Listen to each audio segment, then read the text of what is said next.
우리는 지난주에 디모데후서 말씀을 살펴보았습니다. 바울의 마지막 유언과도 같은 서신이었기 때문에 바울의 삶 전체를 조명하는 그러한 시간을 가졌습니다. 유대교에 대한 열심이 아주 특심이었던 바울이었습니다. 사울이었죠. 그래서 예수 믿는 자를 잡으려고 가는 다메섹 도상에서 예수 그리스도를 만납니다. 그리고 유대교 신자로서 또 구약의 선생으로서 토라의 학자로서 그의 성경 지식이 예수 그리스도로 다 연결되어지는 그런 놀라운 경험을 하게 되고 이후 구속사적인 말씀 사역을 하는 거죠. 서신이 다 그런 내용입니다. 자, 그렇게 예수 그리스도를 만난 후에 바울이 전도한 순서는 정확하게 예수님께서 승천하시기 전에 말씀 그대로 성령이 너희에게 임하시면 너희가 예루살렘과 유대와 사마리아와 땅 끝까지 이르러 내 증인이 되리라 말씀하신 그 순서대로 가장 먼저 유대인에게, 그 다음에 사마리아와 같은 페트라 지역에 가서 아라비아 가서 말씀 증거하고 그 다음에 이방인 증거했던 삶을 우리는 살펴보았습니다. 바울은 한마디로 예수님께 미친 사람이었습니다. 건드리면 예수님만 나오는 사람, 그분이 바울이었습니다. 자, 그 바울이 이제 순교를 앞두고 복음으로 낳은 아들 디모데를 로마로 부르면서 젊은 그리스도인 디모데에게 몇 가지 권면의 말씀을 한 것이 디모데 후서였습니다. 그 내용이 뭐였습니까? 첫째는 너에게 부탁한 아름다운 것을 지키라. 그죠? 복음을 사수하라. 이단과 거짓 가르침의 상황 가운데서 복음을 지켜라. 두 번째는 예수 그리스도의 좋은 군사가 되라. 정말 너희가 예수 그리스도의 군사니? 그럼 군사가 의미하는 바가 무엇인지 생각하라 라는 것이고요. 세 번째는 이제 너 말씀 선포자가 되어라. 여러분에게도 적용을 스스로 하시기 바랍니다. 여러분이 군사라면 하나님께서 바울을 통해서 여러분에게 무엇을 말씀하시는지 말씀하고 있습니다. 여러분의 지역적인 문제 일생에 매여서 그렇게 한탄을 한다면 하나님 보시기에 부끄러운 것은 아닐까, 그렇게 볼 필요가 있다 말씀드렸습니다. 흔히 바울을 가리켜서 뭐라 그러냐 하면 기독교를 교리적으로 확립한 사람이라고 합니다. 기독교를 바울이 만들었다는 말씀이 아니라 복음은 하나님께로부터 온 것이죠. 하나님께로 비롯된 우리를 구원하시는 능력이 복음입니다. 그 하나님의 지혜가 복음이고요. 그런데 그 복음을, 그 하나님의 능력이자 지혜인 그 복음을, 예수 그리스도 자체인 그 복음을 사람의 편에서 이해할 수 있게 교리적으로 확립한 사람이 바울이에요. 자, 그래서 우리는 그 바울을 통해서 기독교의 구원이 인간이 만든 여타의 종교가 말하는 그런 구원관과 어떻게 다른지 명확하게 알 수가 있습니다. 자, 여러분 생각을 한번 해보시죠. 우선 바울은 다메섹 경험을 통해서 어둠에 갇힌 자 된 이들의 심정을 알게 되었죠. 본인 스스로가 눈이 어두워졌기 때문에 이 어둠 속에 갇혀서 눈이 안 보이는 자들이 어떤 상황인가 체감했단 말이죠. 그럼 그에게 있어서 눈을 밝히게 되는 것은 자기 스스로의 깨달음이 아니었죠. 철저하게 외부로부터 임한 아나니아의 안수를 통해서, 아나니아도 하나의 통로일 뿐이니까 하나님의 능력에 의해서.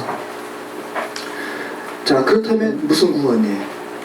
눈이 깜깜했는데 자기 스스로는 그 눈을 뜰 수가 없었는데 누군가에 의해서 눈이 열려졌다면, 이것을 눈이 열려진 것을 구원으로 표현한다면 이게 무슨 구원이에요? 자력 구원이에요? 타력 구원이에요? 타력 구원이죠. 철저하게 기독교 구원은 여러분 타력 구원이에요. 여러분 스스로 여러분을 구원할 수가 없어요. 근데 여러분 곰곰이 한번 생각을 해보세요. 불교가 말하는 구원은 무슨 구원이에요? 자력 구원이에요. 자기가 득도하고 자기가 해탈하고. 요즘에 그렇게 종교 간의 통합을 이야기하고 다원주의를 이야기하는 사람들이 이야기하는 것을 보면은 다 구원관이 결국은 같이라고 이야기하는데 굉장한 차이죠. 근본적인 차이예요. 자력구원과 타력구원. 자, 죽음이라는 죄성에 빠진 여러분을 구원하는 것은, 그 죽음의 상태에서 여러분을 극복하는 것은 여러분 자신의 노력이 아니라, 참선이 아니라, 그죠? 외부로부터 전해진 복음의 능력이라는 것, 여러분이 생각을 하시기 바랍니다. 이것을 바울은 너무 명확하게 알았고요. 그래서 바울은 똑같이 어둠 속에 있는 자들을 향한 안타까운 마음에 평생을 전도하는 삶을 살았습니다. 이것이 바울의 삶입니다.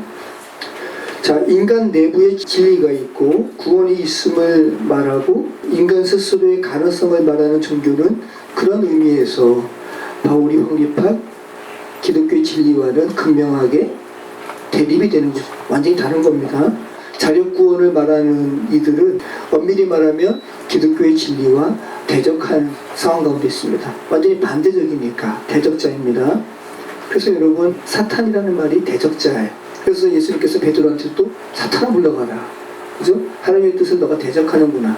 이 사탄입니다. 그래서 여러분, 자력구원을 말하는 것은 자력구원을 말하는 이들, 인간 스스로의 구원의 가능성을 말하는 이들은 엄밀히 얘기하면은 사단적이죠. 이런 의미에서 뱀이 하와를 속여서 선악을 알게 하는 나무의 실과를 먹도록 하면서 말한 내용과도 맥락이 같습니다. 뱀이 뭐라고 합니까? 너 이거 먹어. 이거 먹으면 너가 하나님처럼 될 거야. 자력구원을 이야기하는 거거든요. 맥락이 같습니다. 자, 요즘 인간의 하나님됨, 인간의 신됨을 이야기하는 그런 사상들이 되게 많습니다. 예전부터 있었던 거고 창세기 3장에서 뱀이 하와에게 말한 것도 그 부분이니까 인간의 신됨을 이야기하는 부분들. 자, 여러분, 물론 우리가 하나님의 자녀라는 것은 하나님의 아들이고 여러분이 하나님의 딸이면 여러분 안에 신성이 있죠. 그런데 그렇다고 해서 여러분이 신처럼 여러분 스스로 창조했어요? 여러분은 철저히 하나님의 피조물이죠. 그래서 우리가 하나님의 정말 신성이 우리 안에 있음을 여러분이 안다면 그래, 나 하나님과 같은 존재지? 나 신이지라고 얘기 안 해요. 정말로 바람직한 성경이 말하는 관계성 가운데 있는 하나님의 자녀면은 난 하나님의 자녀라는 말을 여러분이 하지 나 신이지라는 말 안 한다고요. 얼마나 사단적이에요. 그런데 다원주의에서 말할 때 보면은 우리의 신됨을 그렇게 강조한다. 얼마나 악한 겁니까, 여러분?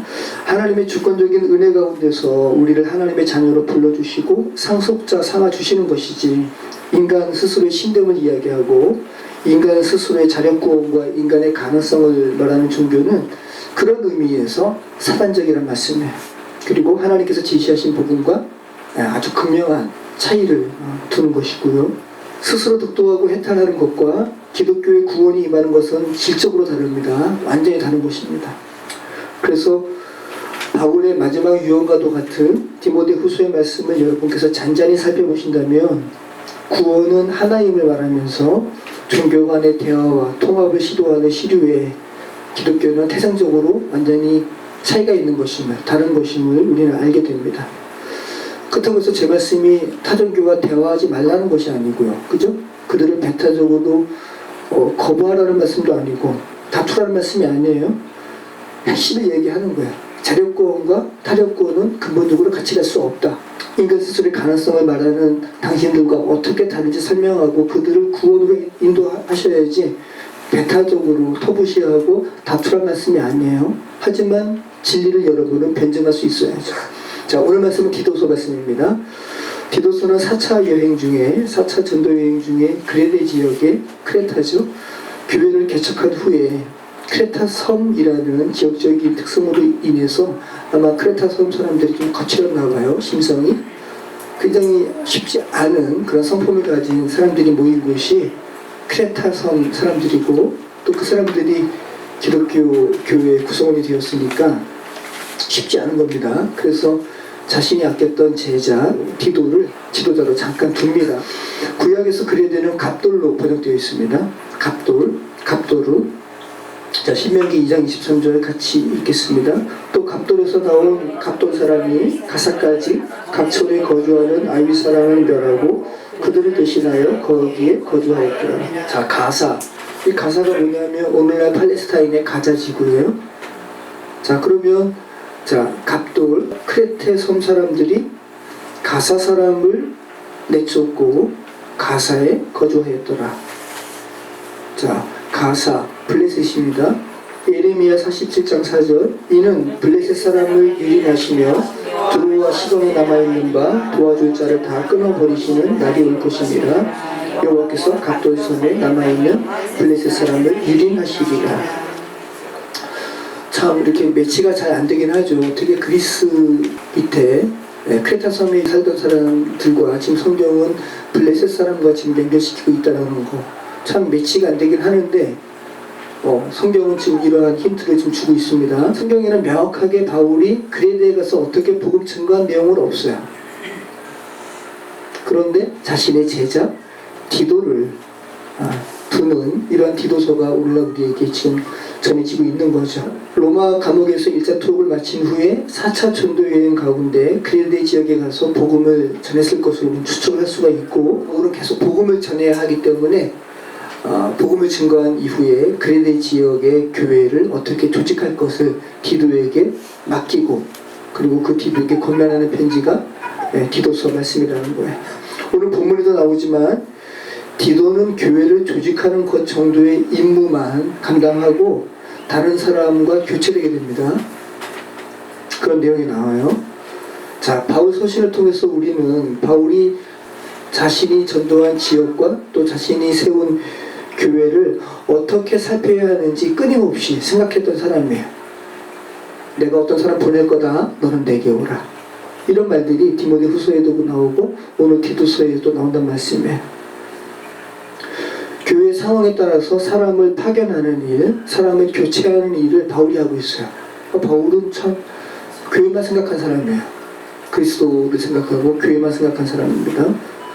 복음을 증거하는 일은 바울이 있지만 또 교회를 조직하는 일은 바울 혼자 할 수 있는 것은 아니니까, 자신은 또 다른 데로 가야 되니까. 그래서 디도서에는 이러한 인사의 이동이 언급됩니다. 잠시 후에 살펴보겠지만 우리 디도서 3장 12절 말씀 같이 읽겠습니다. 내가 아데마나 두기고를 내게 보내리니 그때에 내가 급히 니고 불리고 내게 오라. 내가 거기서 겨울을 지내기로 작정하였노라. 율법 교사 세나와 및 아볼로를 급히 먼저 보내어 그들로 부족함이 없게 하고 또 우리 사람들도 열매 없는 자가 되지 않게 하기 위하여 필요한 것을 준비하는 좋은 일에 힘쓰기를 배우게 하라. 그죠? 네. 자, 디도서 3장 12절에 무려 4명의 사람을 언급하면서 그들의 인사 이동과 관련된 일을 이야기하죠. 자, 바울은 교회 조직과 관련해서 사람을 세우는 부분과 또 역시나 그레데 교회에도 거짓 교사들이 침투했습니다. 초대교회는 엄청났어요. 그러니까 복음은 생명을 다루는 것이기 때문에 사단이 가만히 두지 않는 거예요. 그죠? 복음이 있는 곳에 사단도 거짓 교사 보내는 겁니다. 그리고 하나님의 사람 바울은 그 거짓 교사의 공격에 대해서 너 어떻게 대처하라. 싸우는 거죠. 영적 전투죠. 특별히 바울은 바른 기독교 교리를 말하면서 특별히 행실에 대해서 이야기하는데 왜 잘못된 행실이 나오는 줄 알아? 그 핵심 원인은 올바른 신앙관이 아니기 때문이야 라고 하면서 올바른 신앙관에 대해서 바울은 언급을 해요. 바른 신앙관이 있으면 바른 행실이 나오게 될 거야. 자, 우리는 디도에 대해서 여러분 바울 서신을 통해서 많이 접했습니다. 디도의 이름의 의미는 공경이라는 의미입니다. 헬라 사람이죠. 그리고 디모데와 더불어서 바울이 많이 아꼈던 디도는 누가가 쓴 사도행전에는 그런데 한 번도 언급되지 않습니다. 이 부분도 참 흥미로운 것 같아요. 누가는 이방 사람이거든요. 헬라 사람이에요. 근데 정작 헬라 사람인 누가가 쓴 사도행전의 기사에는 똑같이 헬라 사람이었던 이방인 디도에 대해서는 안 나와요.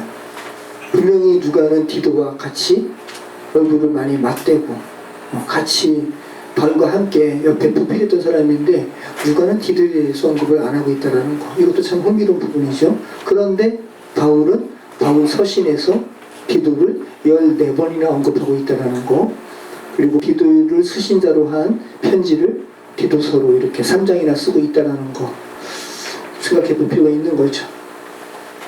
그리고 바울은 디도에 대해서 훌륭한 사람이라고 바울 서신을 통해서 디도에 대해서 많이 칭찬하는 것을 보게 됩니다. 자, 여러분께서 기억나시는 바울 서신을 살펴보면서 기억나시는 바울과 디도에 대한 기억은 어떤 것이 있습니까? 바울이 1차 전도 여행을 마치고 예루살렘 공회의에 갈 때 이방인에게도 구원이 임했습니다 라는 것을 변증하기 위해서 이방인 누구랑 함께 가요? 디도랑 함께 가요. 디도랑.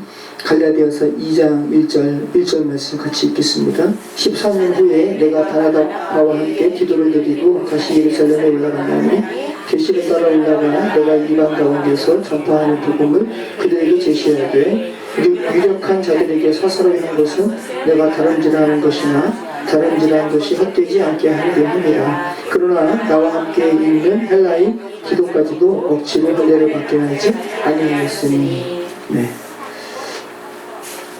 그리고 우리가 또 바울 서신을 통해서 기도에 관한 그런 바울의 언급을 우리가 어떤 부분에서 알 수 있냐면, 우리가 고린도 후서 말씀을 살펴보면서 우리가 살펴봤는데, 현재는 존재하고 있지 않은 슬픔의 편지, 고린도 교회에 대한 바울의 그 슬픔의 편지를 디도가 가지고 고린도 교회에 가죠. 그리고 그 디도가 다시 올라를 학수고하는 이 바울이 에베소에 밀란이 일어나니까 떠나게 되죠. 바울이 마케도냐로 옮기게 되는데 거기서 고린도 교회가 회개했습니다. 바울 선생님 당신을 고린도 교회가 기다린다는 기쁜 소식을 가지고 디도가 바울을 만나죠. 마케도냐에서. 우리가 그 부분을 고린도 후서에서 우리가 살펴봤습니다. 그리고 또 우리가 고린도 후서에서 알 수 있는 것은 바울이 고린도 교회에서 예루살렘 교회를 위한 연보를 모금합니다. 그 돈을 예루살렘 교회에 보내는 자 중에 한 사람이 디도예요. 여러분, 돈을 맡기는 것은 그죠? 신뢰할 만한 사람에게 돈 맡기죠. 디도는 바울에게 있어서 굉장한 신뢰를 받았던 사람이죠. 그리고 디도에 대해서 또 바울이 언급하는 것은 디모데후서 4장 10절 말씀입니다. 대만은 이 세상을 사랑하여 나를 버리고 데살로니가로 갔고, 그레스게는 갈라디아로, 디도는 달마디아로 갔고.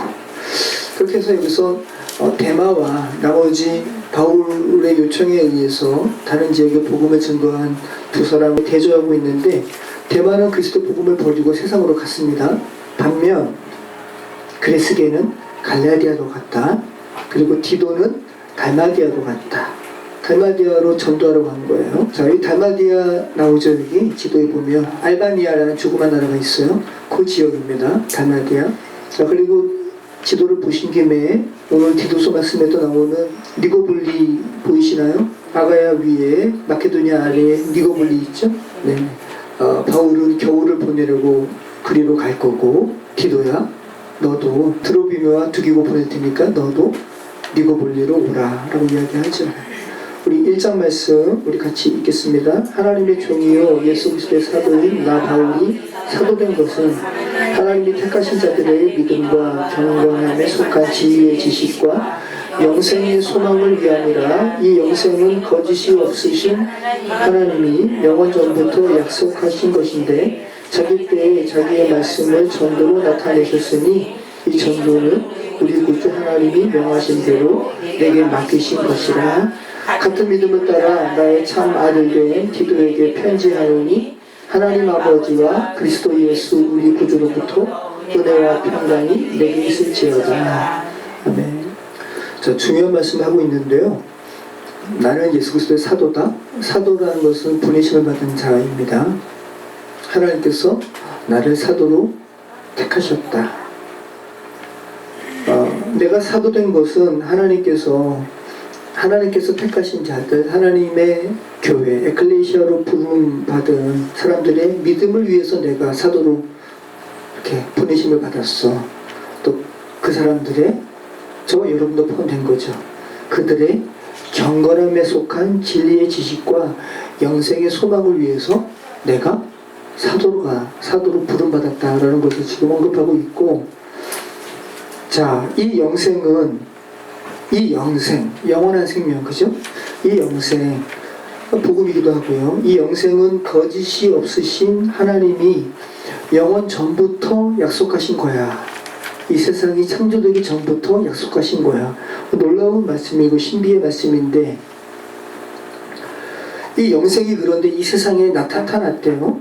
자기 때에 자기의 말씀을 전도로 나타내셨으니, 이 전도는 우리 구주 하나님이 명하신 대로 내게 맡기신 것이라. 여러분이 그리스도 복음을 전하는 것을 전도라 그러죠. 전도.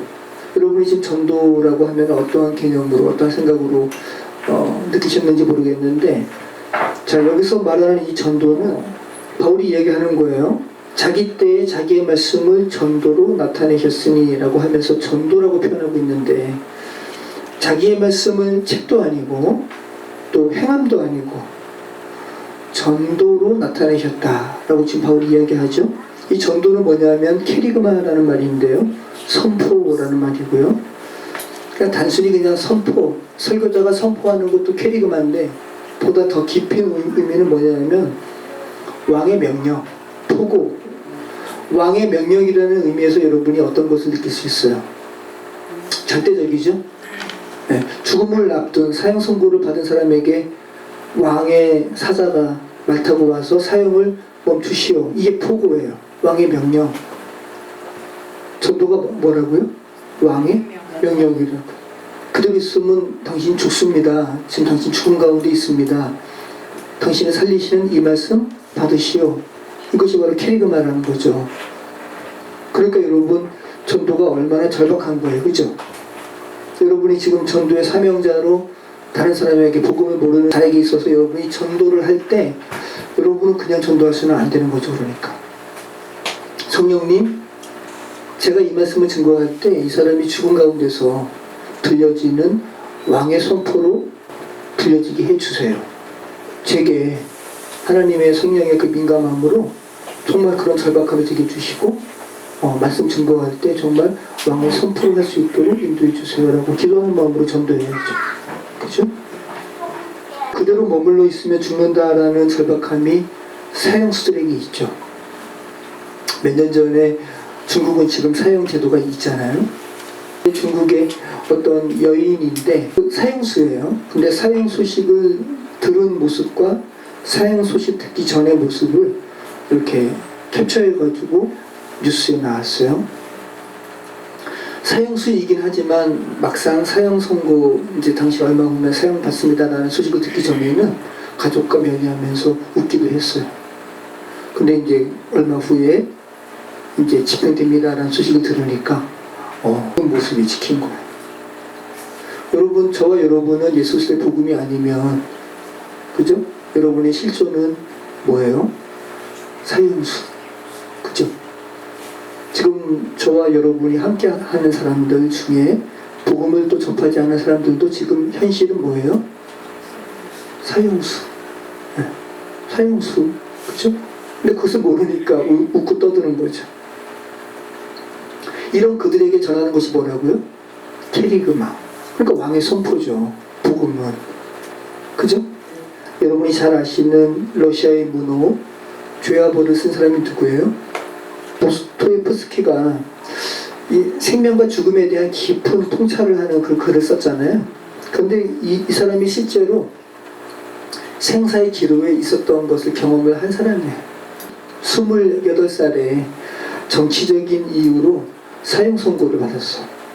그리고 실제로 사형장에서 총살형을 앞두고 있었어요. 그래서 마지막 유언하라고. 이제 죽는 거예요, 여러분. 도스토옙스키의 마음이 어떨까요? 그런데 왕이 보낸 사자가 사형을 멈추시오라고 하면서, 그러니까 시베리아에 가서 노동하는 걸로 감형되는 그런 왕의 선포를 듣는 겁니다. 시베리아 그 형을 사는 가운데 성경을 읽어요. 뭐 이런 글들을 쓰는 거예요. 삶과 죽음에 대하여 그는 어느 누구보다도 깊게 사색했을 거예요. 아니, 사색 정도가 아니라 그의 삶 전체가 삶과 죽음이라는 그런 테마에서 벗어날 수가 없었겠죠. 여러분이 지금 그리스도인인데, 여러분이 그냥 말로만 그리스도인, 썬데이 크리스찬이 아니라면, 명목상의 그리스도인이 아니라면, 여러분이 정말로 그리스도인이라면 여러분은 사형 집행을 멈추시오라고 말하는 하나님께서 보내신 사자의 음성을 들은 사람이죠. 그런 경험이 있는 사람이죠. 그런 경험이 없으니까 여러분이 썬데이 크리스찬처럼 살아가는 거예요. 그죠? 여러분이 정말 이 십자가의 형틀, 이 죽음의 형틀이 나와 무슨 관계인가? 정말 예수 그리스도의 이 대속의 죽음이 아니면 내가 어떠한 처지에 있었는가라는 것을 여러분이 진지하게 아신다면 썬데이 크리스천처럼 못 살죠. 여러분은 단순한 육신적인 사망에서 사형을 멈추시오라는 음성이 들린 정도가 아니라 영원한 사망의 그 집행을 멈추시오라는 하나님 아버지, 진정한 왕의 선포를 여러분이 들으신 분이시고, 그리고 여러분은 이제 영원한 생명으로 옮겨진 사람들이에요. 얼마나 귀해요. 바울은 디도에게 말하는 전도라는 것을 이 같은 왕의 선포로 이야기하고 있다는 겁니다. 디도에게 말하는 거예요. 자, 5절 말씀. 내가 너를 그레데에 남겨둔 이유는 남은 일을 정리하고 내가 명한 대로 각 성의 장로들을 세우게 하려 함이니 책망할 것이 없고 한 아내의 남편이며 방탕하다는 비난을 받거나 불순종하는 일이 없는 믿는 자녀를 둔 자라야 할지라. 감독은 하나님의 청지기로서 책망할 것이 없고 제 고집대로 하지 아니하며 급히 분내지 아니하며 술을 즐기지 아니하며 구타하지 아니하며 더러운 이득을 탐하지 아니하며 오직 나그네를 대접하며 선행을 좋아하며 신중하며 의로우며 거룩하며 절제하며 이쁜 말씀의 가르침을 그대로 지켜야 하니 이는 능히 바른 교훈으로 권면하고 거슬러 말하는 자들을 책망하게 하려 합니다. 자, 디모데서 말씀처럼 디도서에서도 바울은 그러니까 비슷한 시기에 쓴 겁니다. 바울은 장로의 기능에 대해서 말하고 있지 않고요. 장로가 하는 일은 뭔 줄 알아? 라는 것을 말하고 있지 않고 어떤 사람이 장로가 되어야 하는 줄 알아? 라고 장로가 될 사람의 성품에 대해서 이야기하고 있다는 거. 장로는 기능 이전에 어떤 사람이기 때문에 그래요. 무슨 사람? 영향력을 미치는 사람이기 때문에 그렇습니다. 장로는 여러분 시대와 지역을 막론하고 어떤 공동체의 지도자적인 역할을 하는 노인층이 그 장로의 위치에 있었어요. 이방인 지역에서도. 우리나라도 예전에 지역에 노인들이 장로 역할을 하죠. 출애굽한 이스라엘 백성 안에도 이 장로들이 세워지는데 누구의 권유에 의해서 세워집니까? 모세의 장인 이드로. 나의 사위 모세요. 당신 혼자 이 많은 일들을 치게 하는 것은 옳지 못하오 라고 하면서 10부장, 50부장, 100부장, 1000부장 세우시오 라고 이야기하죠. 다 장로예요.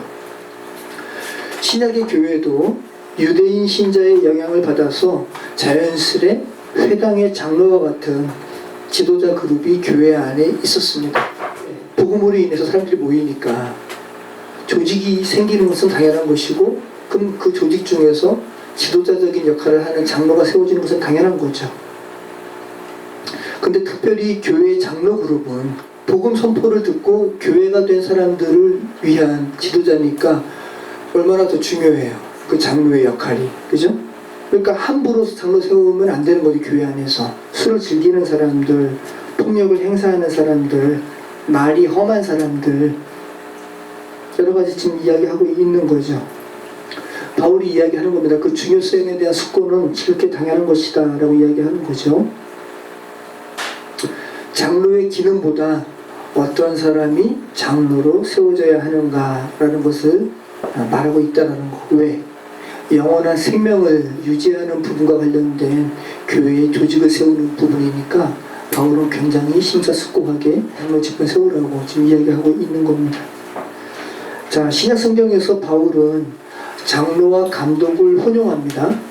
어떤 때는 감독 이야기하면서 장로 이야기를 빼는 경우도 있어요. 그래서 특별히 감독과 장로를 구태여 구분한다면 장로는 인격적인 부분을, 감독은 기능적인 부분을 구별했다고 보면 될 것 같고요. 그럼 감독은 누구 중에 감독이 됐을까요? 장로 중에 감독이 됐겠죠. 이해되시죠? 그래서 그렇게 크게 장로와 감독을 구분하고 있지 않다. 장로라는 지도급 인사 중에서 감독의 직무를 담당하는 이도 생겼을 것이다. 자연스럽게 생각할 수 있습니다. 10절 말씀. 불순종하고 헛된 말을 하며 속이는 자가 많은 중 할례파 가운데 특히 그러하니 그들의 입을 막을 것이라. 이런 자들이 더러운 이득을 취하려고 마땅하지 아니한 것을 가르쳐 가정들을 온통 무너뜨리는 도다. 자, 디도는 디모데보다는 좀 강한 사람이었습니다. 디모데는 좀 유약했나 봐요. 그래서 디모데 전후서를 통해서 바울은 디모데야 너의 연소함을 업신여기지 못하게 하라 권면하는데, 지금 디도는 좀 이렇게 성품이 우직하고 좀 강한 사람이었나 봐요. 그들의 입을 막을 것입니다. 조용히 하시오 라고 좀 말을 하라. 그죠? 특별히 바울은 이렇게 이야기합니다. 할례당에 속한 자들의 설교나 그들의 입을 막아라 라는 것은 무슨 말이에요? 할례당에 속한 자들이 그 그레데 교회 안에서 말씀을 강론할 기회를 주지 말아라. 왜냐하면 그들은 오염된 복음을 가르치기 때문에. 할례당에 속했으니까 최소한 할례는 받아야지, 그리스도의 은혜만으로 불충분하고 율법도 지켜야지라는 오염된 복음을 말하는 자들이니까 그들이 영원한 생명과 관련된 교회에서 말하게 하면 안 되지. 디도 그들의 입을 막게 하라라는 거죠. 이런 자들이 더러운 이득을 취하려고 마땅하지 아니한 것을 가르쳐 가정들을 온통 무너뜨리는도다. 네. 가정들을 온통 무너뜨린다라는 표현을 할 정도로 그레데 교회의 이 거짓 지도자들의 활동이 아주 컸음을 우리는 알 수 있는 거죠. 자, 12절 말씀. 그레데인 중에 어떤 선지자가 말하되 그레데인들은 항상 거짓말 증인이며 악한 짐승이며 배만 위하는 게으른 뱅이라 하니 이 증언이 참되도다. 그러므로 내가 그들을 엄히 꾸짖으라. 이는 그들로 하여금 믿음을 온전하게 하고 유대인의 허탄한 이야기와 진리를 배반하는 사람들의 명령을 따르지 않게 하게 합니다. 깨끗한 자들에게는 모든 것이 깨끗하나 더럽고 믿지 않은 자들에게는 아무것도 깨끗한 것이 없고 오직 그들의 마음과 양심이 더러운지라. 그들이 하나님을 시인하나 행위로는 부인하니 가정한 자여 복종하지 아니하는 자여 모든 선한 일을 버리는 자니라.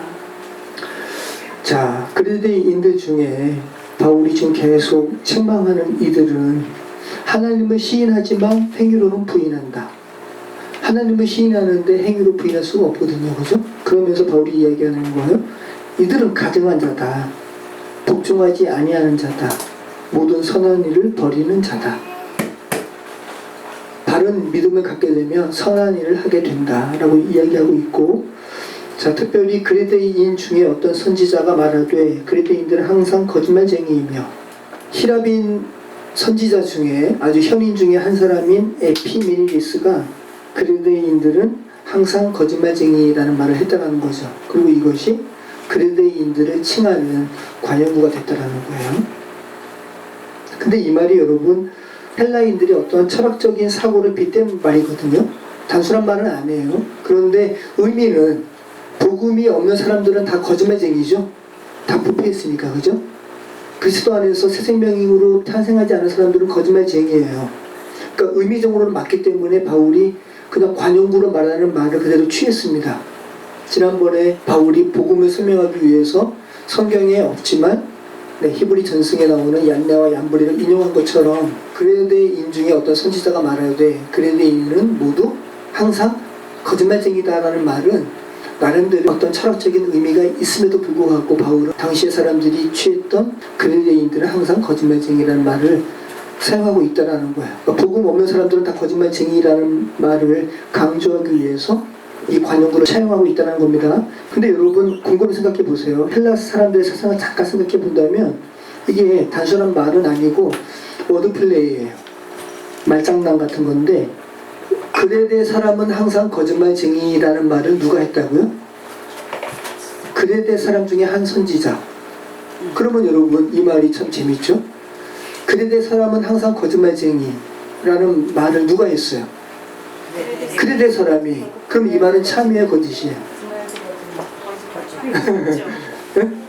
그죠? 재밌죠, 되게? 그레데 사람은 항상 거짓말쟁이라는 말을 누가 했다고요? 그레데 사람의 한 선지자. 그러면 그레데 사람은 항상 거짓말쟁이라는 말이 참이에요, 거짓이에요? 참이에요. 거짓이죠? 네. 왜? 이 말을 누가 했으니까? 그레데 사람이 있으니까. 그레데 사람 중에 한 선지자가 말하되 그레데 사람은 항상 거짓말쟁이라는 말은 이 말장난이라고요. 그러면 그레데 사람이 말하는 항상 그레데 사람은 거짓말쟁이라는 말은 어떤 말이에요, 그러면? 그레데 사람은 거짓말쟁이가 아니라는 말이죠. 그 말로는 그래요, 그죠? 그런데 이것도 말이 안 되는 것이 정작 그대 사람의 선지자도 거짓말쟁이기 때문에 의미적으로는 이 말도 거짓말이죠. 그러니까 이게 지금 계속 돌고 도는 거라고요. 그러니까 결국은 뭘 말하냐 하면 바울은 이것을 이 의미를 알았어요. 어떤 의미인지. 하지만 그리스도의 복음이 없는 사람은 결국은 부패했고 거짓말장이이기 때문에 이 관용적으로 쓰인 말을 그대로 차용했다고요. 그레데 사람이 거짓말쟁이라면 의미적으로도 그레데 사람이 정직하다라는 말도 거짓말이 된다는 겁니다. 결국은 이 명제는 끝없는 말잇기, 게임 같은 것이라는 말씀입니다. 그래서 원래 의미는 수수께끼처럼 생각하게 하는 의미의 격과 비슷한 건데 바울은 디모데 후서에 얀네와 얀불의 히브리 전승을 차용한 것처럼 믿음에서 떠난 이들은 거짓말쟁이와 같은 존재지라는 것을 말하기 위해서 그같이 부패한 인간의 본성을 말하는 데 있어서 당시의 사람들이 워드플레이처럼 사용했던 이 관용구를 차용해가지고 복음을 설명하고 있다는 겁니다. 자, 2장 말씀. 오직 너는 바른 교훈에 합당한 것을 말하여 늙은 남자로는 절제하며 경건하며 신중하며 믿음과 사랑과 인내함에 온전하게 하고 늙은 여자로는 이와 같이 행실이 거룩하며 모함하지 말며 많은 술의 종이 되지 아니하며 선한 것을 가르치는 자들이 되고 그들로 젊은 여자들을 교훈하되 그 남편과 자녀를 사랑하며 신중하며 순전하며 집안일을 하며 선하며 자기 남편에게 복종하게 하라. 이는 하나님의 말씀이 비방을 받지 않게 하려 함이라. 너는 이와 같이 젊은 사람들을 신중하도록 권면하되 범사에 내 자신이 선한 일에 본을 보이며 교훈에 부패하지 아니함과 단정함과 책망할 것이 없는 바른 말을 하게 하라. 이는 대적하는 자로 하여금 부끄러워 우리를 약하다 할 것이 없게 하려 함이라. 종들은 자기 상전들에게 범사에 순종하여 기쁘게 하고 거슬러 말하지 말며 훔치지 말고 오히려 모든 참된 신실성을 나타내게 하라. 이는 범사에 우리 구주 하나님의 교훈을 빛나게 하려 함이라. 네, 다 복음 아래 온전히 있지 못하게 되면 거짓 행위를 하게 되는 것이고, 그죠? 이러한 인간의 거짓된 행위들은 바른 교훈, 하나님의 말씀에 근거해 있지 않기 때문이다 라는 것을 지금 바울이 말하고 있습니다. 자, 11절 말씀. 모든 사람에게 구원을 주시는 하나님의 은혜가 나타나 우리를 양육하시되 경건하지 않은 것과 이 세상 정욕을 다 버리고 신중함과 의로움과 경건함으로 이 세상에 살고 복스러운 소망과 우리의 크신 하나님 구주 예수 그리스도의 영광이 나타나심을 기다리게 하셨으니 그가 우리를 대신하여 자신을 주심은 모든 불법에서 우리를 속량하시고 우리를 깨끗하게 하사 선한 일을 열심히 하는 자기 백성이 되게 하려 하심이라. 자, 복음의 핵심이 다 담겨 있습니다. 하나님께서 그리스도를 우리에게 주신 이유는 뭐라는 거예요? 궁극적으로 하나님의 백성 되게 하기 위함이다 라고 지금 말을 하고 있고, 그 백성은 하나님의 선한 일을 하게 된다 하는 자들이다 라는 것을 말씀하고 있습니다. 그리고 그 하나님의 백성은 그리스도의 대속으로 말미암아 불법에서 속량되어 깨끗게 된 자임을 말씀하고 있죠. 굉장히 중요한 부분이죠, 여러분. 복음의 핵심을 지금 다 말씀하고 있습니다, 여러분. 그래서 진정으로 하나님의 백성이 된 자들의 그 내면은, 그 감정은 어떤 감정이 있냐 하면 나 하나님 안에서 내가 깨끗하게 된 자임을 스스로 인정하는 자들이에요. 여러분, 우리가 스스로 청결치 못하다고 생각을 하면 우리는 스스로 낮추게 됩니다. 스스로 비하하게 돼요. 저는 아니에요, 제가 어떻게 그런 존재가 될 수가 없어요 라고 말할 때 이것이 그냥 힐끗 듣게 되면 저 사람 참 겸손하다 라고 생각할지도 모르겠지만 정직하게 본다면 겸손이 아니라 자기 비하예요. 네. 궁극적으로 여러분, 하나님께서 너를 그렇게 죄 많고 그렇게 더러운 너를 깨끗하게 하셨다라는 것을 정말로 마음속에서 그걸 받아들이게 되고 그걸 인정하게 되면 여러분, 그렇게 인정하게 된 사람들의 자존감은 어떻게 될까요? 높을까요? 낮을까요? 높죠. 하나님께서 깨끗하게 하셨는데 높죠. 근데 하나님께서 그렇게 깨끗하게 하신 것을 자기 심중에 믿지 못하는 사람은 그 심중의 자존감이 높을까요? 낮을까요? 낮죠. 예. 그래서 아우 전 그런 존재가 못 돼요 라고 말을 할 때 딱 들으면서 잘 판단할 필요가 있는 거예요. 이 사람이 지금 겸손함의 표현인가? 아니면 정말 자존감이 낮아서 자기 비하하는 표현인가? 라는 것을 간파할 수 있어야 되는 것이고 때에 맞게 복음을 증거할 수 있어야 되는 것이죠. 여러분은 자존감 높으세요? 낮으세요? 네. 한번 잘 생각해 보세요. 복음으로 인해서 자신이 지금 자존감이 지금 어떤가 한번 생각해 보시기 바랍니다. 자, 궁극적으로 여러분 자신의 자존감을 높이고 여러분의 삶을 당당하게 살게 하는 것은 더 나아가서 하나님의 선한 일을 한다고 말할 수 있는 자존감은 궁극적으로 하나님께로부터 온 은혜의 결과입니다. 그죠? 그리스도의 대속으로 나는 깨끗게 되었다. 누가 나를 더럽다 할 것인가? 제사장이신 그리스도께서 나를 깨끗하다 외치시는데 누가 나를 더럽다 할 것인가? 그죠? 문둥병자에게 하나님께서 대제사장이신 예수님께서 문둥병이 다 발했어요. 온몸에 다 발한 존재에게 뭐라고 말씀한다고요? 더럽다 라고 이야기하는 것이 아니라 깨끗하다 이야기한다고. 그런데 문둥병이 여러분 안에 감추어졌어요. 피부 속에 우묵하다.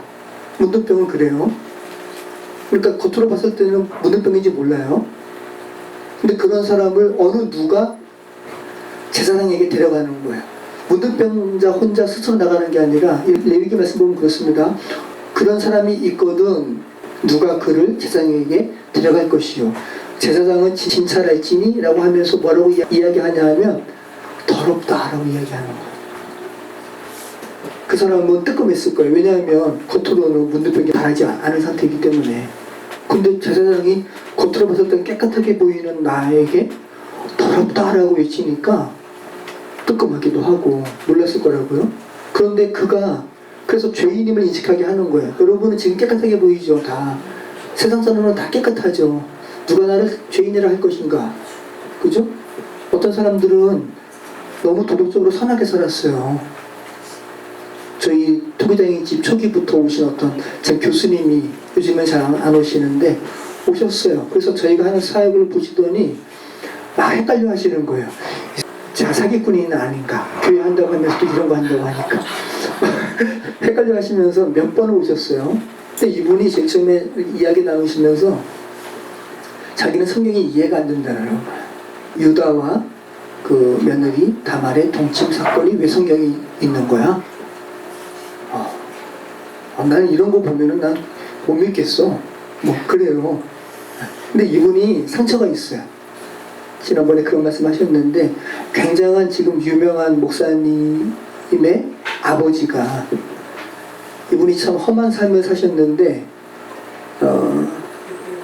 6.25 때 자신의 아버지가 이 교수님한테 하숙도 하고 그러라고 하면서 돈을 주셨는데 이것을 그 목사님의 아버지한테 맡겼어요. 근데 이 사람이 그걸 착복한 거예요. 그리고 자기 아들 미국으로 유학 보냈어요. 그리스도인이에요. 쓴뿌리가 있는 거죠. 쓴뿌리가 있는 거예요. 목사에 대한. 그러면서 이분이 계속해서 하여튼간 말씀 나눌 때 유다와 다말의 이야기. 근데 여러분 성경에서 여러분 다말 부도덕하죠. 그죠? 유다 부도덕하고. 여러분은요? 여러분은 안 부도덕해요? 응? 그럼 그분은 고결하게 살았어요. 인간적으로는. 근데 하나님 보시기에 그분은 부도덕하지 않을까요? 부도덕하죠. 더럽죠. 그 사람 겉으로는 다 문둥병이 속에 발했기 때문에 깨끗하다고 스스로 이렇게 생각한 사람. 근데 막상 제사장 옆에 갔더니 제사장이 더럽다라고 외치는 거예요. 그러니까 그 더럽다라고 외치는 그 제사장의 외침은 그 사람을 살리기 위한 외침이죠. 너 죽은 존재라는 걸 너 좀 알아라. 너 지금 깨끗한 거 아니다. 넌 죽은 존재다. 더럽다. 자기 자신이 하나님 앞에 죄인임을 깨닫는 사람은 이제 하나님 앞에 그럼 나 어떻게 살아야 되죠? 그죠? 여쭐 수밖에 없는 거예요. 자기 죄를 자각하게 된 거예요. 그러면서 나 스스로는 깨끗하게 될 수가 없구나. 나 스스로 구원에 이를 수가 없구나. 자격 구원은 말도 안 되는구나.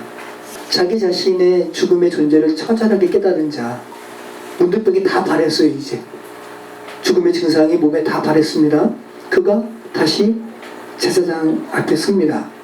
제사장이 그런 그에게 뭐라고 외치냐면 깨끗하다 외치는 거예요. 타일, 클린이라고 외치는 거예요. 똑같은 말씀이죠, 여러분. 그죠? 제사장이신 그리스도께서 문들병이 온몸에 발해가지고 나는 이제 소망 없네, 사람들 앞에 쓸 수도 없네, 그런 나를 깨끗하다 외치시는데 누가 나를 더럽다 할 것인가?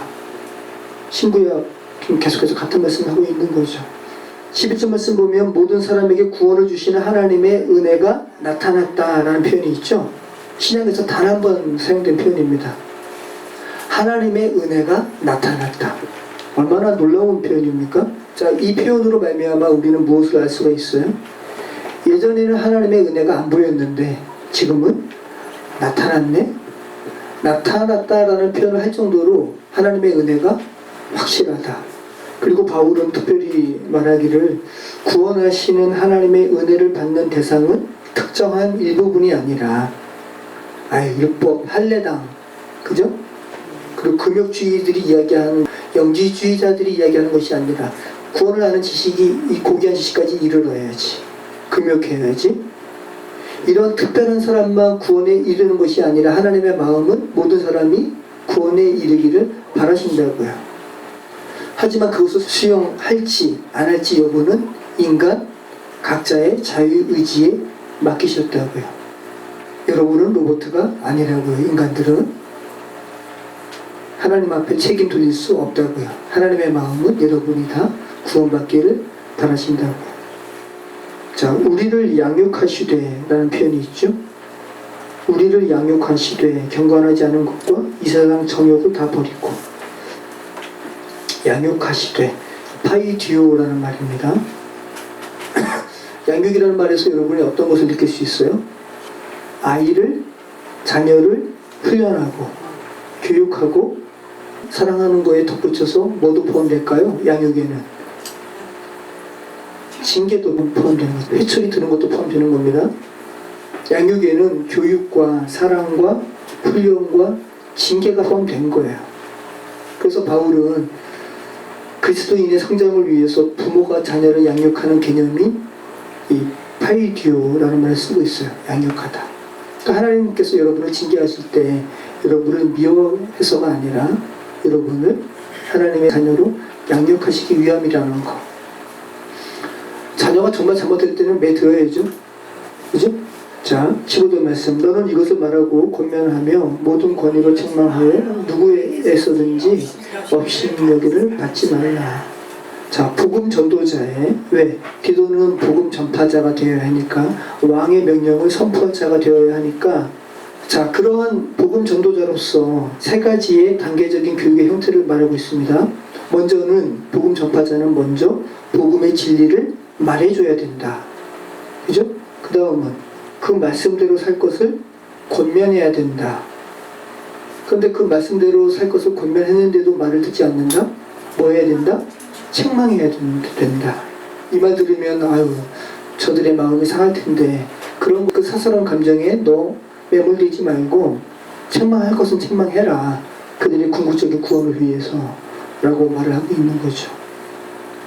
3장 1절 말씀. 너는 그들로 하여금 통치자들과 권세 잡는 자들에게 복종하며 순종하며 모든 선한 일 행하기를 준비하게 하며 아무도 비방하지 말며 다투지 말며 관용하며 범사의 온유함을 모든 사람에게 나타낼 것을 기억하게 하라. 우리도 전에는 어리석은 자요, 순종하지 아니한 자요, 속은 자요, 여러 가지 정욕과 행락에 종노릇한 자요, 악독과 투기를 일삼은 자요, 가증스러운 자요, 피차 미워한 자였으나 우리 구주 하나님의 자비와 사랑하심이 나타날 때에 우리를 구원하시되 우리가 행한 바 의로운 행위로 말미암지 아니하고 오직 그의 긍휼하심을 따라 중생의 씻음과 성령의 새롭게 하심으로 하셨나니, 우리 구주 예수 그리스도로 말미암아 우리에게 그 성령을 풍성히 부어주사 우리로 그의 은혜를 힘입어 의롭다 하심을 얻어 영생의 소망을 따라 상속자가 되게 하려 하심이라. 참 놀라운 말씀을 하고 있죠. 자, 우리를 구원하신 것은 사람들은 다 자기의 행위에 매여가지고 자신의 구원에 대한 여부를 자신의 행위에 기준 삼아 스스로 매기고 있는데, 바울이 성령의 감동으로 말씀하십니다. 우리를 구원하신 것은 우리의 행위로 말미암은 것이 아니다. 그죠? 오직 그의 긍휼하심에 따른 하나님의 은혜임을 지금 말하고 있죠. 놀라운 말씀이에요. 우리 구주 하나님의 자비와 사람 사랑하심이 나타날 때, 하나님께서 얼마나 사람을 사랑하시는지 바울이 이렇게 표현하죠. 우리 구주 하나님의 자비가 나타나실 때, 그리고 하나님께서 사람을 어떻게 사랑하시는지 나타나실 때에 우리를 구원하시되 우리가 행한 바 의로운 행위로 말미암지 아니하고 오직 그의 긍휼하심을 따라 중생의 씻음과, 이 중생이란 말은 필랭게네시아라는 말입니다. 영적인 탄생, 영적인 혁신의 의미가 있어요. 중생의 씻음과, 이 씻음, 목욕, 세례라는 의미가 있습니다. 그리고 성령의 새롭게 하심, 아나카이노시스라는 말입니다. 재건, 더 좋은 것으로의 완벽한 변화, 예전 것의 회복이 아닌 질적으로 전혀 새로움, 완전히 다른 것, 차원이 완전히 다른 것. 그래서 하나님께서 우리를 새롭게 하심은 죄짓기 전에 우리의 그 상태로의 회복이 아니라 우리가 이전에 경험하고 알지도 못할 전혀 새로움의 차원으로 주께서 완전하게 회복시키는 거예요. 우리가 새로운 몸을 입는 것과도 의미적으로 또 연결이 되죠. 그렇게 우리를 새롭게 하셨다 라는 말씀입니다. 우리는 우리의 행위에 의해서 매이고 또 행위의 결과로 인해서 제한받는데, 우리의 구원의 문제도 행위로 인한 덫에 걸려서 우리는 옴싹달싹 못하고 있는데, 하나님께서는 야, 너희의 구원은 너희의 행한 바 의로운 데 만냠지 않지, 오직 하나님의 긍휼하심을 쫓은 은혜로 너희는 구원받는 거야 라고 말씀하고 있다는 거죠. 8절 말씀 우리 같이 한번 읽겠습니다. 이 말이 밉보도다. 원하건대 너는 이 여러 것에 대하여 굳세게 말하라. 이는 하나님을 믿는 자들로 하여금 조심하여 선한 일을 힘쓰게 하려 하니라. 이것은 아름다우며 사람들에게 유익하니라. 그러나 어리석은 변론과 족보 이야기와 분쟁과 율법에 대한 다툼은 피하라. 이것은 무익한 것이요 헛된 것이니라. 이단에 속한 사람을 한두 번 훈계한 후에 멀리하라. 이러한 사람은 내가 아는 바와 같이 부패하여 스스로 정죄한 자로서 죄를 짓느니라. 자, 보세요 여러분. 인간의 행한 바 행위에 근거하지 아니하고 하나님의 긍휼을 좇은 중생의 씻음과 성령의 새롭게 하심으로 인했다라는 것이 기독교의 복음이라면, 바울이 디도에게 말하는 이단에 속한 자의 태도는 전혀 다릅니다. 어리석은 변론, 그리고 족보를 따지고요, 율법으로 인한 다툼을 한다는 것이죠.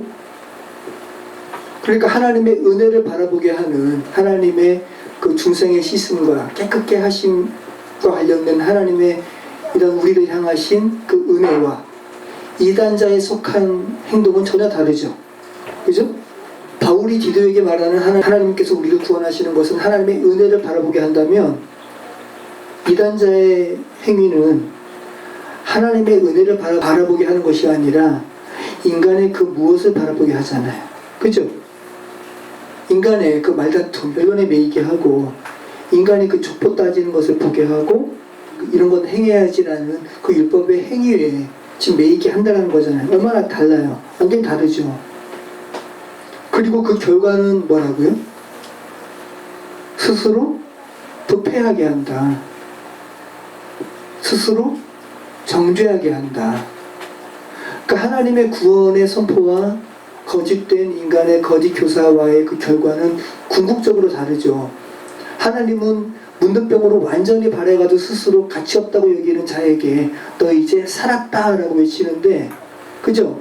정죄하면서 해방시키는데, 인간의 행위와 족보와 그 끝없는 변론에 이렇게 시달린 그 결과는 뭐냐 하면 스스로 정죄하게 한다. 부패하게 한다. 얼마나 차이가 커요. 하나님의 은혜를 바라보지 않고 여러분 자기 자신만 바라보게 되면 스스로 정죄할 수밖에 없어요. 왜? 구원은 여러분 안에서 나오는 게 아니니까. 여러분 안에서 나오는 것은 죄밖에 없으니까 스스로 정죄할 수밖에 없다고 해요. 그래서 바울은 오호라 나는 공고한 사람이로다. 누가 나를 사망의 몸에서 건져줄까라는 탄식을 내뱉을 수밖에 없지만 바울이 연이어서 이야기하죠. 그럴 때마다 나는 성령의 지배로 나를 데려간다라고 이야기하죠. 여러분, 부패는 자기 자신만 더럽히는 것이 아니라 다른 이들도 더럽히죠. 부패시켜요. 그리고 궁극적으로 다른 이들도 죽게 만들어요. 그래서 하나님은 이단에 속한 자를 한두 번 권면한 후에 떠나라고 말하는 거예요. 왜? 계속 있으면 너도 부패되니까. 그래서 6월절의 은혜의 사건 이후에 무슨 빵을 먹어요? 누룩 있는 빵을 먹어요? 누룩 없는 빵을 먹어요? 누룩 없는 빵을 먹는 거예요. 부패하지 않는 빵을 먹는 거예요. 맛은 없습니다. 지금 여기 어항 보면은 새로운 아이들이 왔어요. 위에 보면. 제가 밑에 코리도라스만 키우니까 재미가 없어가지고 금붕어를 제가 받아왔거든요. 근데 저 금붕어 되게 이쁘죠? 동금이라고 하는 애인데 저 중에 한 마리 귀여운 애 있어요. 그 분양하신 분이 조그만 새끼도 한 마리 드릴게요. 쟤네 새끼는 아니고 전혀 종류가 다른데, 근데 우리 재현이가 집에서 금붕어를 키우고 싶다라는 거예요. 물고기를. 그래서 조그만 한 마리를 제가 집으로 데려갔어요. 근데 여기에는 지금 여과기도 있고 요 안에 보면은 박테리아가 있어가지고 얘네가 똥 싼 거를 다 분해하는 그런 장치들을 많이 해놨어요. 제가 몇 년간에 걸쳐서. 얘네한테는 지금 최적의 조건이에요. 그런데 금붕어는 저런 여과기가 없어도 산대요. 그래서 아무튼 제가 그 말을 믿고 조그만 물고기 한 마리 데려갔어요. 우리 재현이가 이름도 지었어요. 그 조그만 물고기 금돌이에요. 금돌이. 그래서 어두운 애 있어요. 이름이 뭐라고? 다크 소울로 이름 줬고, 재현이가 오렌지 있어요. 오렌지 소울로 이름 줬어요. 집에 누구 데려갔다고요? 금돌이. 금돌이 데려가가지고 요번에 어항에다가 먹이 주고 밥도 주고 똥도 빼주고 삐 엊그저께요. 근데 어제 아침에 제가 이제 일어난 다음에 금돌이 잘 있는지 봤더니 죽어가지고 둥둥둥 떠 있는 거예요. 저는 또 물고기 그냥 봤을 땐 귀엽지만 제가 되게 귀여운데 저 물고기 죽은 거 못 봐요. 둥둥둥 떠 있으니까 옆으로. 그래가지고 바가지로 이렇게 떠가지고 묻어주려고 여기까지 왔어요. 그리고 저 감나무 밑에다가 제가 묻어주려고.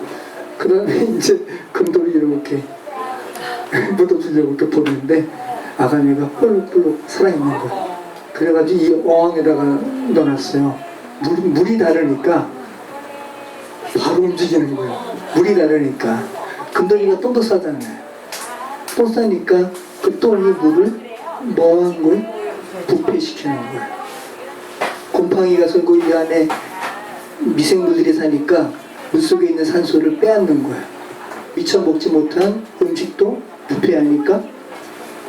근데 걔네가 자기만 부패해야지 왜 멀쩡히 살아있는 귀여운 금돌이마저 부패시키려고. 재현이가 잠에 깼는데 금돌이가 없으니까 저한테 전화해가지고 아빠 금돌이 어떻게 됐어? 그래가지고 제가 설명을 했죠. 야, 아침에 일어나서 봤더니 옆으로 떠있더라. 그랬더니 재현이가 죽었네. 근데 결국 이렇게 살아있는 거 보고 재현이도 좋아하더라고요. 자, 제가 지금 부패 이야기하는 겁니다. 부패. 네. 이단에 속한 사람을 한두 번 훈계한 후에 멀리하라. 이러한 사람은 내가 아는 바와 같이 부패하여 스스로 정죄한 자로서 죄를 짓느니라. 그래서 이단에 속한 사람들을 그 부모가 권유해가지고 이단 상담소에 데려와가지고 다시 기독교 진리로 회복할 때 많이 울잖아요. 자기가 어떻게 이렇게 스스로 정죄하고 이런 부분들 이야기하면서. 자, 12절 말씀. 내가 아데마나 두기고를 내게 보내리니 그때에 내가 급히 니고볼리로 내게 오라. 내가 거기서 겨울을 지내기로 작정하노라.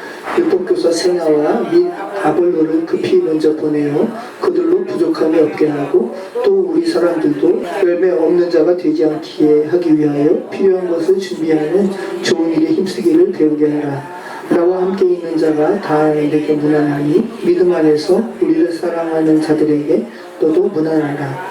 은혜가 너희 무리에게 있을지어다. 자, 지도에 보면 아까 니고볼리 말씀드렸는데 아직도 바울도 니고볼리로 안 간 겁니다. 자기도 글로 갈 테니까 디도야 너도 니고볼리로 오라 라고 이야기하는 도시인데요. 기원전 31년에 아우구스투스가, 그러니까 옥타비아누스가 황제가 되죠. 그래서 아우구스투스라고 황제가 된 건데, 자, 아우구스투스가 안토니우스, 또 안토니우스의 내연녀가 누구예요? 이집트의 클레오파트라.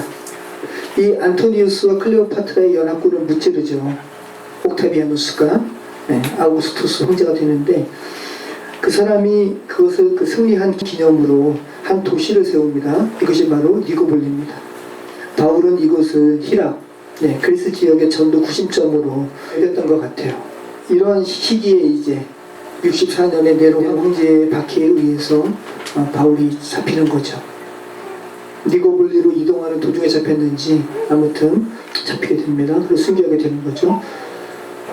자, 여러분 근데 12절부터의 말씀을 보면 바울이 지금 디도에게 보내는 서신을 마무리하면서 언급되는 이름을 한번 보세요. 아데마, 그죠? 그 다음에 두기고, 세나, 아볼로, 모두 헬라 이방 사람들의 이름이에요. 근데 이들이 다 신실한 그리스도인이 된 거죠. 아데마는 아데미 여신의 선물이라는 의미입니다. 아데미는 제우스 신의 딸입니다. 그리고 아폴로의 쌍둥이 자매예요. 그래서 에베소에서 바울이 디도를 고린도 교회에 보낸 후에 디도를 기다리다가 에베소에서 소요가 일어나잖아요. 그러면서 2시간 동안이나 아데미 여신이여 아데미 여신이여 라고 하면서 밀란이 일어나잖아요. 그래서 바울이 마케도니아로 피신하죠. 그 아데미. 자, 두기고는 지난번에 한번 말씀드렸는데 유쾌함이라는 헬라 사람의 이름입니다. 유쾌함. 자, 세나라는 사람의 이름의 의미는 제우스의 은사라는 의미입니다. 자, 그런데 아볼로와 함께 선한 의미로서의 율법 교사의 위치까지 올랐습니다. 그러니까 여기서 말하는 율법 교사는 복음을 대적하는 율법을 가르치는 교사가 아니라, 그죠? 복음을 설명하는 율법의 기능을 가르치는 그리스도인으로서 합당하게 율법을 설명하는 자로서 율법 교사를 말하는 거죠. 아볼로, 세나. 세나의 이름의 의미가 뭐라고요? 제우스의 은사. 자, 아볼로는 침략자라는 의미예요. 아폴로 신과 발음이 같습니다. 아폴로. 우리말로 아볼로라 그런 거죠. 자, 여러분 하나같이 두기고를 제외한 나머지 사람들의 이름은 다 이방신, 그죠? 이방, 그리스의 이방 신화와 관련된 이름이고 철저한 이방인이지만 이들이 다 신실한 그리스도인이 된 것이고, 디도에게 보내는 편지의 말미에 이렇게 등재되어 있습니다. 얼마나 놀랐습니까, 여러분? 여러분의 이름의 의미도 하나님과 전혀 관련되어 있지 않는 이름이잖아요. 근데 여러분도 그리스도인으로 지금 부름받았습니다. 놀라운 하나님의 은혜죠. 서신의 마지막이 어떻게 끝나고 있습니까? 은혜가 너희 무리에게 있을지어다. 자, 은혜가 너희 무리에게 있을지어다 라는 말을 통해서 바울은 디도 및 이 서신을 읽고 있는 저와 여러분의 처한 현실이 어떠함을 지금 말하고 있습니다. 저와 여러분은 지난날 가운데 행한 행위에서 비롯된 정죄와 그로 인한 부패 가운데 있는 것이 아니라 영원한 생명을 소유로 받은 하나님의 은혜 가운데 있다는 것을 지금 바울이 말씀하고 있습니다. 모쪼록 그 은혜에 누리시고 또 하나님께 감사하시면서 그 은혜 또 증거하시는 저와 여러분의 삶이 되시기를 축원합니다. 기도하겠습니다. 이 세상에 거짓된 가르침은 우리 인간을 부패케 하고 정죄에 이르는 죽음의 가르침임을 저희가 고백합니다. 반면 하나님의 은혜의 복음은 우리를 살리고 부패에서 깨끗게 하시는 정말 놀라운 사랑의 메시지임을 고백합니다. 성령 하나님, 더럽다, 죽음으로 가득 찼다라고 고백하는 저희에게 깨끗하다 외치시고 또 영원한 생명으로 인도하신 하나님의 은혜에 감사합니다. 이 복된 소식을 여전히 죽음 가운데 사형 선고가 내려진 이들에게 왕의 선포로서 증거할 수 있는 우리 입술 되게 하시고 우리의 인생 되게 하시고 또 그 말씀 증거할 때, 전도할 때 성령님 함께하여 주셔서 우리 말에, 우리 입에 하나님의 위엄 있게 하여 주시옵소서. 함께하여 주시옵소서. 예수 그리스도 이름으로 기도합니다. 아멘.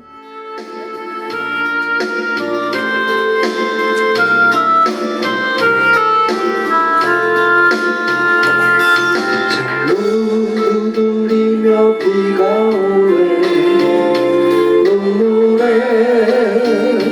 빗줄기 자녀를 위하여 오래 흐느껴 이 세상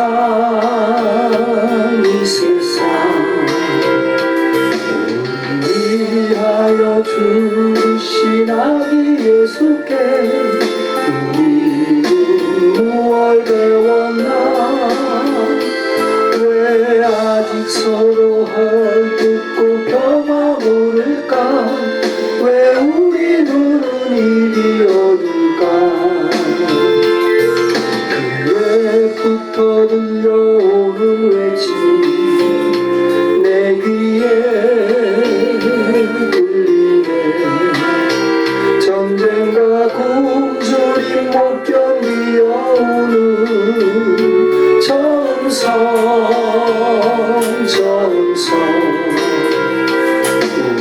위하여 주신 아기 예수께 우리는 무얼 배웠나 왜 아직 서로 헐뜯고 평화 모를까 왜 우리 눈은 이리 어둘까 창문 두드리며 비가 오네 눈물에 빗줄기 내 온갖 두려움 벗어버리고서 빗속을 달리네 위하여 주신 아기 예수께 우리는 무얼 배웠나 왜 아직 서로 헐뜯고 평화 모를까 왜 우리 눈은 이리 어둘까 왜 아직 서로 헐뜯고 평화 모를까 왜 우리 눈은 이리 어둘까 네, 한 주를 위해서 함께 기도하겠습니다.